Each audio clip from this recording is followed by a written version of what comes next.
गंगापुर गांव गंगा के किनारे बसा एक छोटा सा गांव था, जहां हरे भरे खेतों के बीच एक रहस्यमय बरगद का पेड़ सदियों से खड़ा था। उसकी विशाल जड़ें किसी प्राचीन सर्प की तरह जमीन में गहराई तक फैली हुई थी और उसकी मोटी घुमावदार शाखाएं आसमान को छू रही थीं, जैसे वे ब्रह्मांड के अनगिनत रहस्यों को अपने भीतर समेटे हुए हों। गांव वाले इसे गूढ़ बरगद कहते थे और इसके नाम के पीछे सिर्फ कहानियां नहीं बल्कि सदियों पुराने डर और अनसुलझे रहस्य छिपे थे।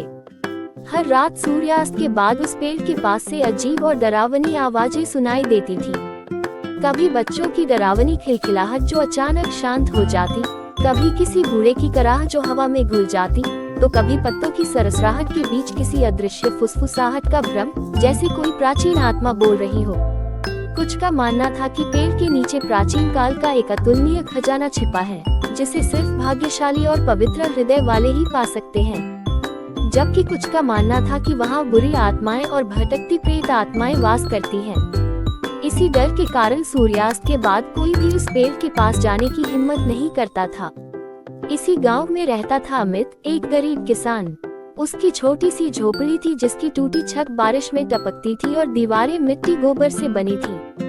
वह अपने सूखे खेतों में दिन रात मेहनत करता था, लेकिन 2 साल से पड़े सूखे ने उसकी जिंदगी तोड़ दी थी। उसका एक दोस्त था विकास, जो हमेशा जल्दी अमीर बनने के सपने देखता था। उसकी बातों में लालच और जल्दबाजी साफ झलकती थी। वह आसान रास्तों की तलाश में रहता था, चाहे दूसरों को नुकसान ही क्यों न हो। गांव में महेश नाम का एक लालची और क्रूर व्यापारी भी रहता था, जिसका सूदखोरी का धंधा पूरे गांव में फैला था। उसकी नजर अमित की जमीन पर थी। और फिर थी योगमाया, एक रहस्यमयी बुजुर्ग महिला, जो गांव के बाहर टूटे फूटे घर में रहती थी। लोग उसे डायन भी कहते थे, तो कुछ उसे प्राचीन ज्ञान की